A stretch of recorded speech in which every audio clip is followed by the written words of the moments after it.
Hey there. I'm going to try something new. Hopefully this works out. We'll see where it goes, but I want to add a little bit of wrestling content to the channel. I'm going to start with a recap of Raw. RAWCap, if you will. We're going to start with last night's show from April 7th. Going into this, two Raws left before WrestleMania comes along. Card's starting to shape up. We're getting a fuller idea, at least, of the matches that are going to be involved. We still don't have anything concrete as far as this is night 1, this is night 2. The only thing we can reasonably point to is triple threat, Punk, Roman, Seth. That's your main event, night 1. Night 2, Cody and Cena. I think that's 99% possibility. Completely makes sense. Everything else is kind of filling in there. Probably likely to make sure that they're still selling tickets fairly evenly. You don't want to overstack, night 2 with, highly hyped matches, and then you see sales for night 1 suffering. So it totally makes sense. I'm sure we're going to figure it out. Probably, who knows, sometime around the SmackDown right before Mania in a couple of weeks. But we open it up. We finalize that triple threat for the women's world title that we knew was coming. All in all, I've definitely liked this feud so far. This story has been good. I mean, we've all known that this is where we're going to go. All three are very talented wrestlers. I think this match has steal the night that it's on type of potential. The build-up for it has been interesting. You know where it's going, but you're really kind of just sitting there like, oh, how exactly are we going to get there? Even a lot of wink, wink, nudge, nudge stuff there with Rhea originally just stealing the contract and signing it. And letting people play out, well, does that work? I'm just going to run around signing contracts. So, we're getting there. What I found very interesting in all of this is the EO has kind of organically become the top face in this feud. She's kind of been building there. She's, sort of still associated with Damage Control. We still see her with Dakota Kai in the back. But she really has kind of done this on her own by just being herself, being charming, being talented in the ring. People are gravitating to her. And I was definitely curious to see how that would hold up here, given that this was our first Raw back in the United States. And, was this going to be just a Europe thing, or was this really going to extend? She was getting kind of more of that reaction. But by the end of it, solidly, she's the one that I think that the fans are going for. And, you set it up, you start this whole program with that surprise title switch. You do it in such a way to where, you paint Rhea as this overconfident person. She, angry more at herself for letting herself get beat. You start telling the story that I think a lot of people really hadn't even noticed, is that, Rhea had never beaten Io Sky in a one-on-one match. It's been a good build. You have the subtle things with Bianca, and I think they've been handling that well. And I think she's been really, really just little hints of it. It's actually been superb for her. The subtlety is not something that I've noticed a ton of her in previous programs. I think it's really kind of coming through here. She's kind of got the Naomi Jade Cargill thing just kind of floating around in the background.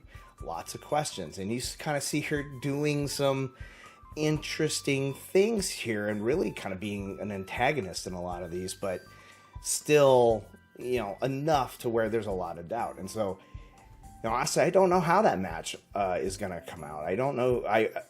My heart of hearts, I enjoy all three women, watching them. Io is probably my personal favorite in here. I think ideally they probably want to get to a Rhea Bianca one-on-one story at some point. But I don't know. I think we've got another swerve or two coming in this here. So watch this space, especially if this match ends up going on night 2. But hey, we got where we're needing to go. Aldis steps out of a time warp, apparently, thinks that Rhea Ripley still represents the Judgment Day, which I thought was amusing.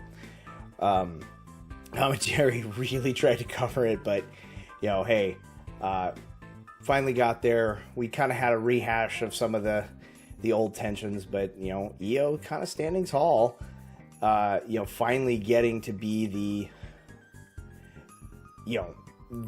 true champion and all this. So I'm really looking forward to how that turns out. Our fatal 4-way for the Intercontinental title. I love that part of this is the reheating of Finn Balor. I've really liked Finn Balor. I've liked all the things that he's done. I'm really interested to see where things go here. Clearly, part of that fatal 4-way is going to be the end of the Judgment Day its current incarnation. We'll see what that means for the actual title.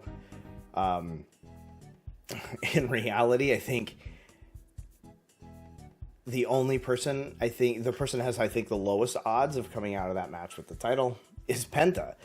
Penta, I love that he looks like he is having the time of his life out there in all this stuff. I love the fact that he's been able to make a mark pretty much wherever he goes. The WWE clearly believes in him, and his brother for that matter. And, the presentations there, they're just kind of letting him do a lot of the things that they do best, Penta especially. And, I think it's going to be a fun match. You've got a nice mixture of things in here. Dom's going to take a whooping. I can't rule out that he doesn't win somehow, that he's the one who's just had enough of Finn, screws him over, pins Finn, and that's how the IC title moves. I can see it definitely going the other way, which is a little bit obvious. I can see them just fighting and not able to resolve it, and somehow, Breaker ends up kind of capitalizing on that, ends up with the title. But, it'll be interesting to see, truly, where they go. A little bit more on Penta a little bit later in the show. Super shout out to Carlito. Again, we'll come up a little bit later. But man, I just love that they're just kind of letting Carlito just float in the background. Say funny things. Sometimes it gets in his way, gets him in trouble, but legitimately funny. We move to the Women's Intercontinental title match after this, especially compared to the Women's US title. The way that they're booking this title compared to that one, they're not really letting Lyra shine outside the ring. The fact that every one of her defenses, minor exception for this one, has had zero crowd interest at the beginning. But by the time it is over, that she and her various opponents throughout this whole thing have managed to claw and drag these fans into these live fans back into these matches, and to where they're just cheering and they appreciating what they see has just been remarkable. Even someone who doesn't really get a lot of attention and respect in that matter, even matches against Ivy Nile, they've been really, really good. You start this one with Bayley. Obviously, Bayley is going to bring a lot to that just by her being there. The story around this one doesn't make much sense. We had an excuse for Bayley versus Lyra here. We got a 10 to 12 minute match. They gave it a big time treatment. It was a fun match to watch. Definitely worth going back there to watch it. We got half Boston Crabs, full Boston Crabs, although they were Minneapolis, so I guess call that maybe more of a Minneapolis Moose or something. But, we have that. Get a jackknife cover for the win. No finishers involved in the actual, decision. Feels like we might get a third match out of it, a rubber match. I'm hoping that that's where this goes at WrestleMania. I really don't, and we'll obviously find out on SmackDown this week. I really don't want to see them come out as number one contenders to the Judgment Day's women's tag titles.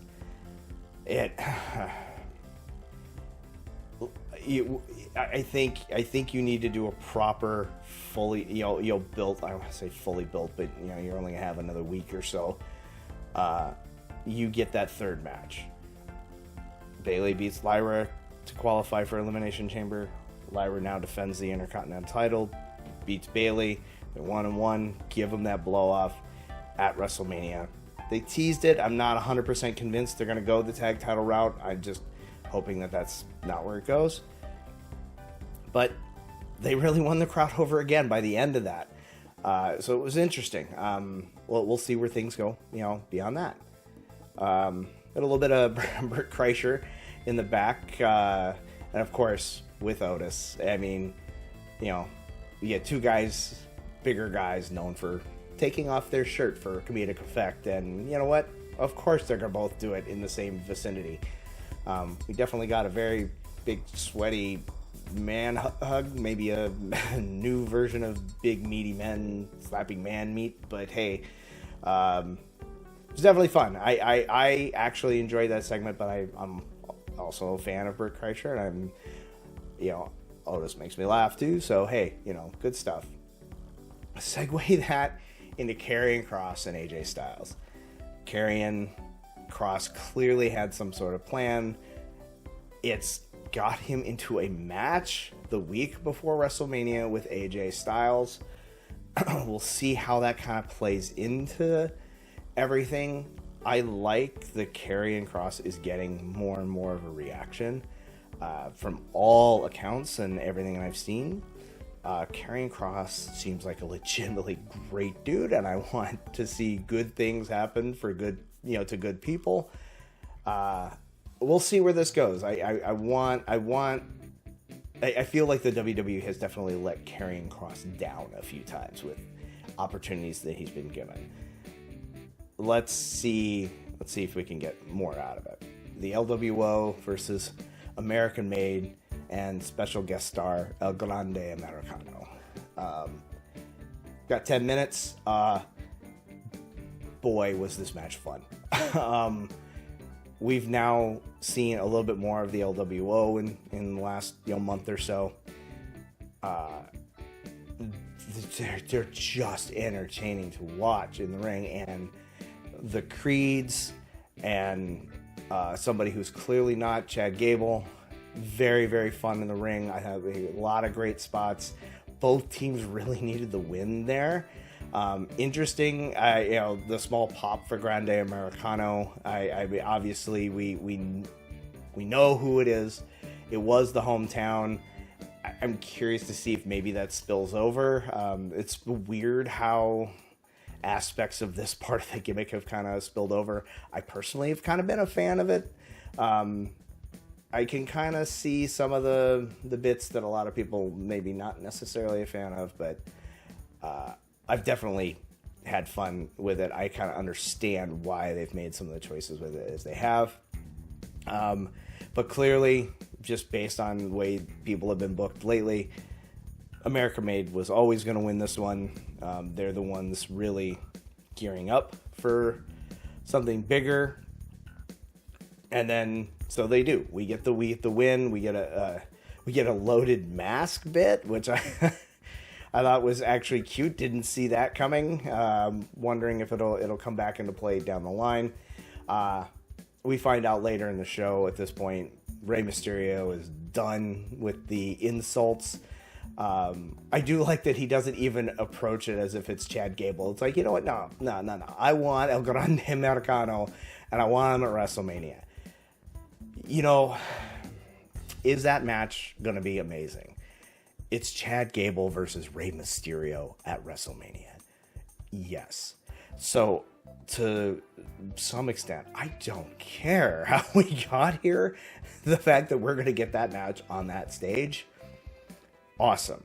A Hall of Fame recap, just a quick aside. I really hope that WWE is able to make a deal with AEW and get Sting to induct Lex Luger. It's one of those things that it's just the right thing to do. Additionally, why can't these companies be on good terms with each other? Why do they have to be legitimately tooth and nail. So what if the the deal involves, okay, AJ Styles wrestles a match on Dynamite in a couple of weeks, that or whoever it happens to be, Cody comes back to Dynamite, and puts in an appearance. Honestly, I think that would benefit both sides, So honestly, whatever the deal is, they really need to get it done, because I can't see anybody else outside of maybe Diamond Dallas Page, especially given recent events, being the one to induct Lex Luger. But Sting's got to be there. That's just my 2 cents on that. We get to the Gunther Jey Uso promo. Interesting. I know a lot of people have been throwing a lot of shade on it, just in general. I've never been that person. Jey Uso is definitely not my favorite wrestler in the world. But you can clearly see why he's in this position. Whether this was the intended course of this feud from the very beginning or not, the slips, the kind of the ugliness there, clearly at some point, if it wasn't the intention, they've leaned into it. It led to the murder of Jimmy Uso last week. And then I think, although it was more kind of like the sledgehammer over the head approach of, this is what we're doing here, that, the Jay actually just comes out and flat out admits, he says, you know what, I was scared of you, Gunther.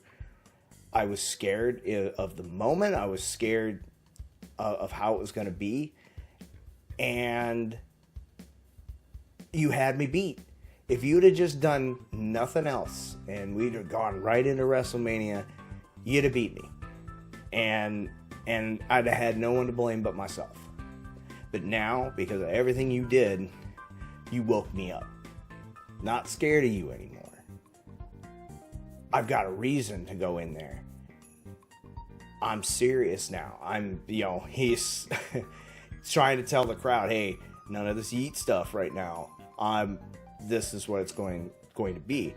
And to see Gunther through the whole process of all of that, go from just cocky and just really kind of out there, almost uncharacteristically, but super duper full of himself, look legitimately worried by the end of that he saw firsthand in that ring, I screwed up by waking him up. I thought it was a nice touch. I think both men played their part very, very well. Though I would say maybe the one downside here is that Jay has to win now. You can't book it this way. You can't have Gunther be this evil dick throughout this feud, then do what he did to Jimmy Uso, going into WrestleMania against the Royal Rumble winner, somebody who is so over with the crowd. The end result has to be Jey Uso wins. Obviously, they could go a different direction. Who knows? But I definitely think it added a little bit of an extra dimension to, I think, the characters going into this match. I just think it did kind of tip the hand as to where this match outcome's going to go. So obviously we'll see. I think it'll be fun. I think regardless of what some people say about Jay in ring, he can play from underneath. He can take the licks, get that babyface comeback. Gunther can wrestle a broomstick to a 3.5, 4-star match. I think it's going to be fine, and I think the emotions are going to carry it and give it a little bit of extra, regardless of if now it seems that the outcome's a little bit more predictable.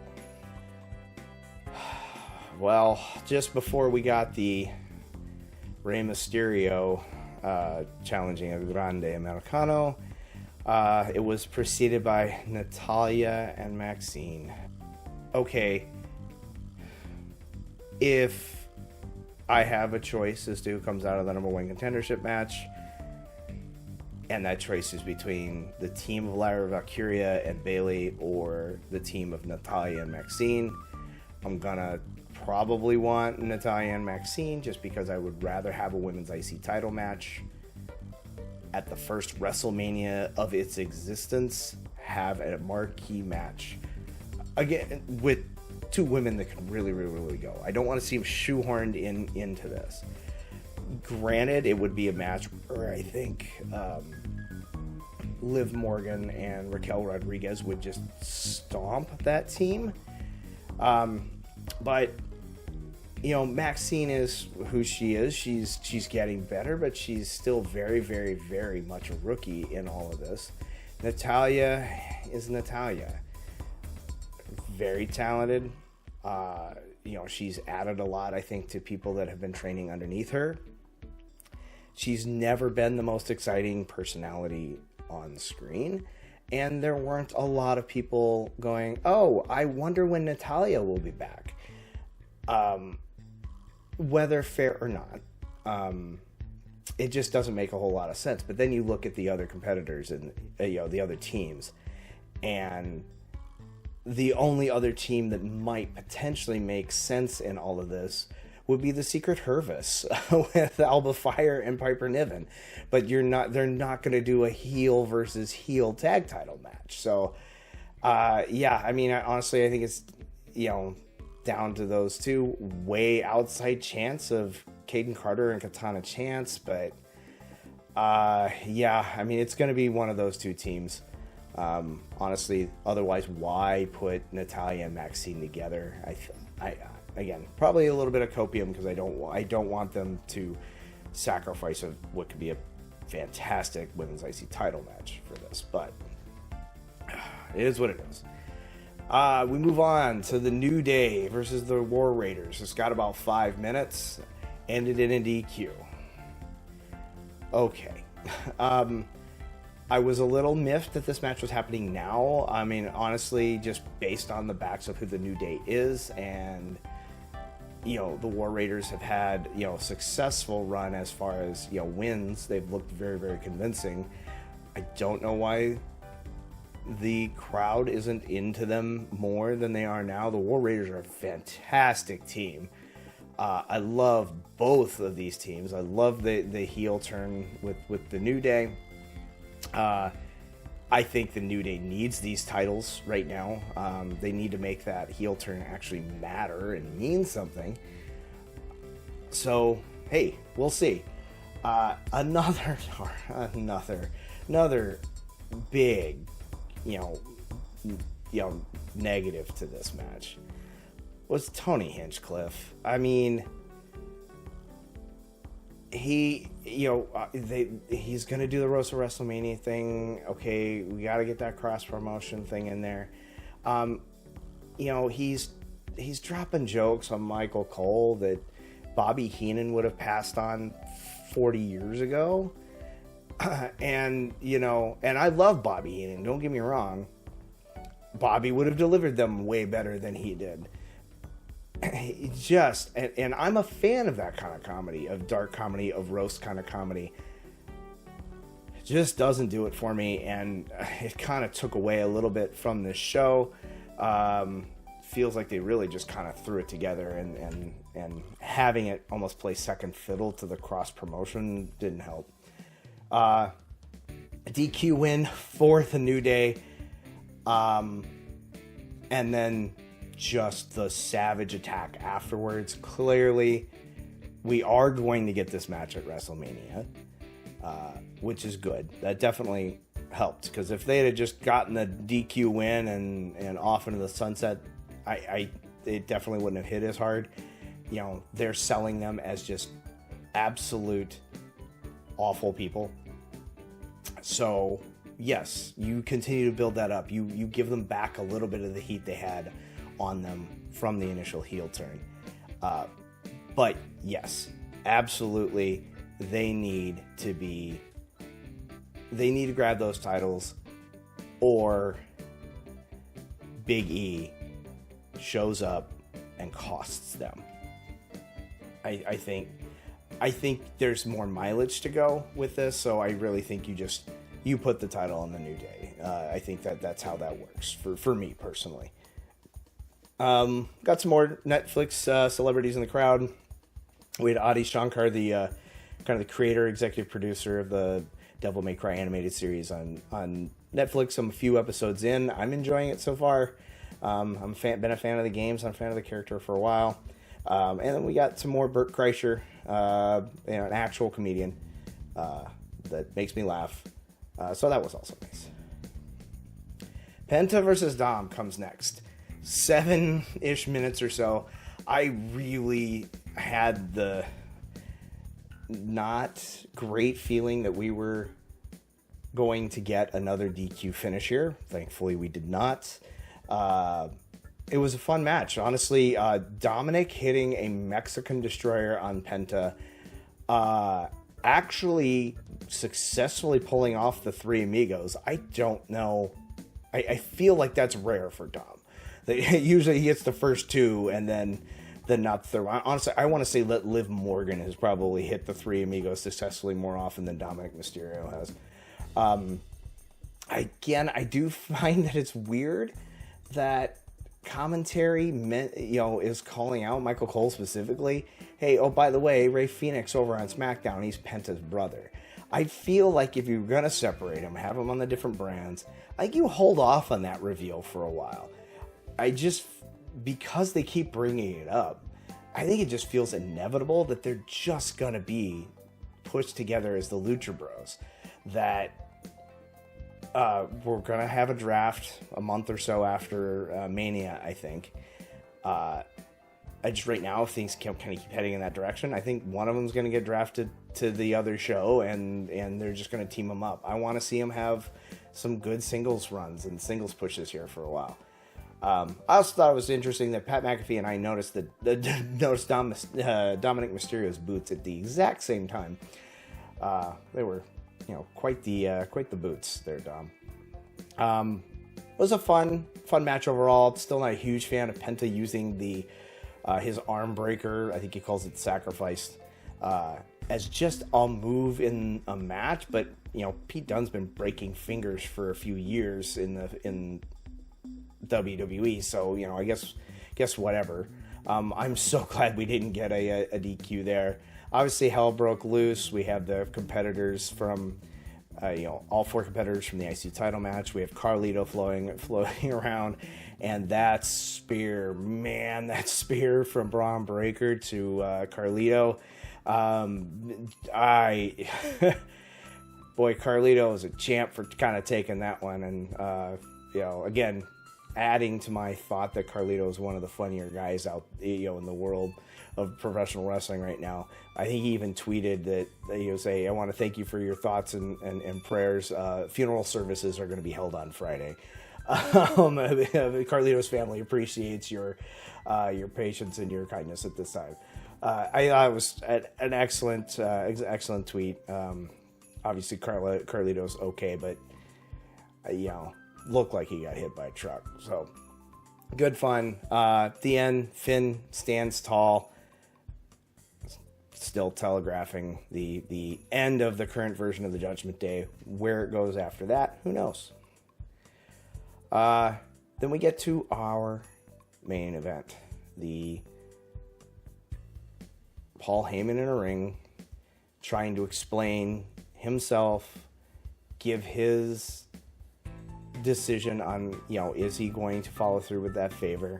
I like how he talked about how he's always going to be loyal to his tribal chief. He's always going to be loyal to his best friend.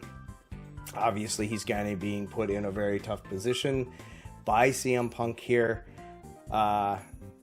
We don't get the chance to get that answer. Obviously, that's the intention. I don't think we're truly going to know where Paul Heyman's allegiances lie until the actual match on night one.